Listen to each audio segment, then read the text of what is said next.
Okay, just waiting for people to log in.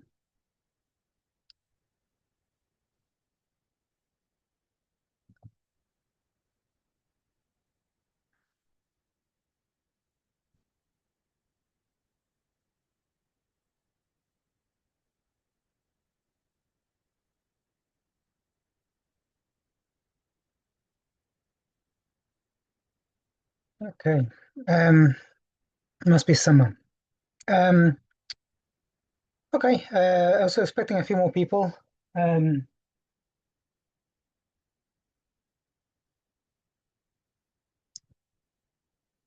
okay.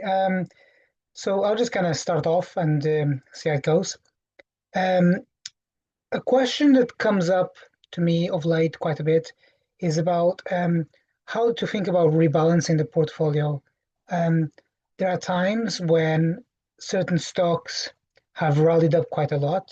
The questions I feel pertain mostly to Centrus Energy, which has done quite well for me. Um, it's up, I don't know, like more than 200%. Um, and people want to know how to think about the rebalancing aspect of the portfolio. So, from my perspective, I try my hardest to think about it in terms of how much capital you've risked, not so much what is the size of the position, but what is the worst case scenario, how much you're going to lose if things don't go to your if things don't work out. So I don't rebalance the portfolio. I try my hardest to have just 5% in each position because things happen that, you're always working off incomplete information. And you have to, in your mind, be able to position your portfolio and yourself mentally to be able to come back from setbacks. Um, we are now navigating in a really favorable market that's quite forgiving.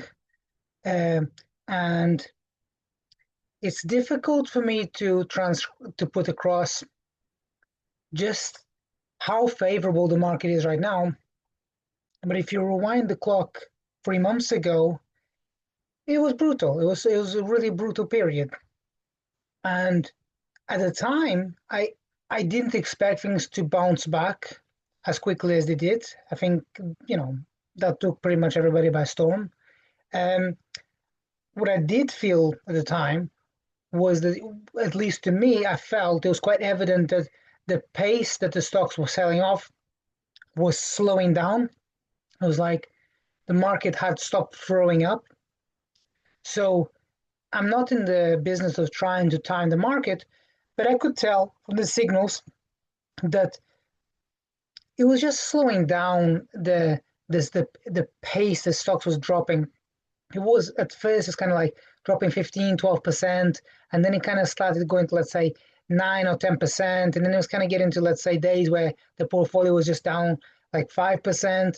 And I kind of felt, okay, it's the end is kind of near, and I felt that, yeah, we can kind of maybe go down another 10% or so, but I kind of felt, okay, it could go down another 10%, but it's more likely it could go up 50%. But I didn't expect it to go up as quickly as that. Now, going back to the original question about rebalancing, for the majority of my investments, I try to exit with a 50% gain, like something like, I don't know, between 40 50% gain. So you don't really need to think about rebalancing when it's, such a small gain.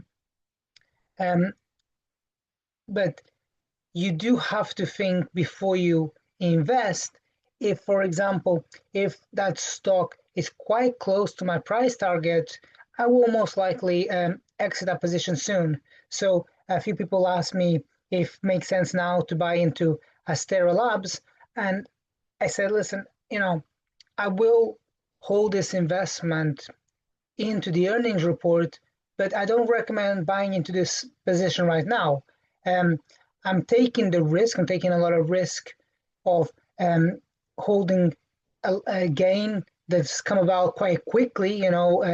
I recommended it, and it was a kind of $100, and now it's I think it was actually no, a bit less than that. I think it was like 95 or so. It doesn't matter. I can check afterwards. But it kind of went to 140 quite quickly, and obviously that large move, the market needs to kind of digest. So expectations are quite high going into this earnings report, and as my general practice, I avoid trying to get involved with things where expectations are quite high. And the way I think about it is like this: if I can't make a good case why I would buy the stock, I can't expect somebody else to buy the stock from me.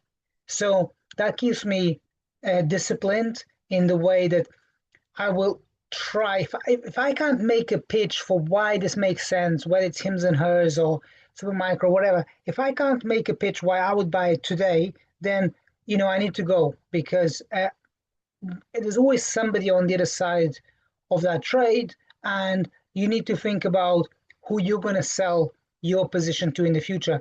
When you sell your position in the future, they need to be wanting to buy. They need to want to buy into that position. So it's much better, in my opinion, to sell into strength. So yes, there are going to be risks during this earnings period where stocks go down 20% on the back of a report, where sometimes it looks like good news, but the stock drops 20%. And there are going to be times when the report is really poor, like with Hims and Hers, and the stock is like down like 10%, which is, I felt, it could have gone down more. But again, you have to think about what's happened in the last 6 months with Hims and Hers, is that the share price has been going like down a lot, up a lot, down a lot, but it's been going sideways. So to say that expectations are high right now is not true. So that was part of the appeal of why I got involved with such a retail favorite stock. I try hard when I can to avoid those retail stocks, because I know that those retail stocks haven't got a large uh, static shareholder base, and whenever the markets kind of feel a bit on edge, those ones are the first ones to go. Even if in the future those businesses will be much more mature and much more stable businesses. I've seen this over the course of years and years and years. At one point, it was Netflix. It was like whatever was happening in Netflix, like the market kind of was down 2%, Netflix was down 5%. I saw it many times with Amazon over the years. Other businesses too, but so these kind of retail favorite names, I try if I can to stay clear of them, unless I really feel that there's a compelling risk reward. Just going to look at my notes to see if I kind of wanted to say anything else real quick. Yeah, so what's really important when it comes to investing is not so much to try to be the smartest person in the room, but have a process where you're trying your best to be consistent. So a repeatable strategy, because nobody is operating with all the data on their fingertips. You're always working with incomplete information, and you're making an assessment of what the future is going to play out like.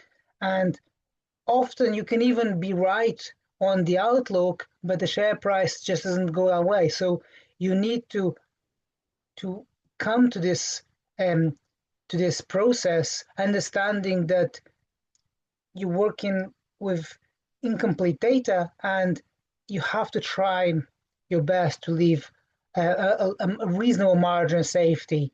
And that's why I spend quite a lot of time thinking about, okay, what does the company's balance sheet look like? Because if for whatever reason the business delivers not a very strong amount of free cash flow for, let's say, 3 or 6 months, because they're investing in their future growth, but then market conditions slow down, is their balance sheet strong enough that they can kind of get through that period?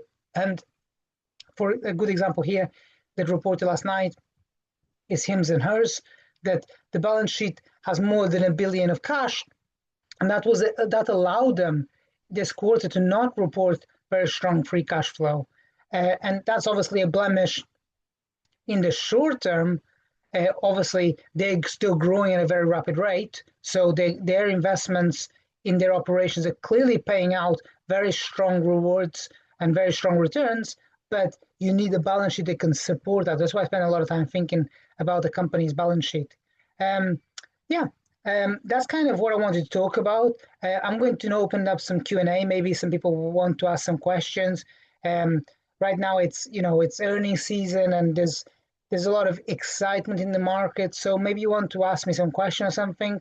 Yeah, I'll just open it up if anyone wants to ask anything.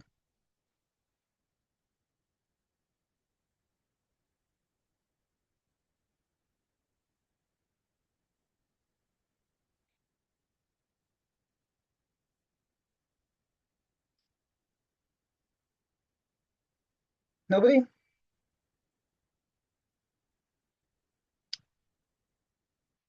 Okay then. If no one wants to ask anything, I'll just go. Okay. Thank you for coming. See you soon. Bye.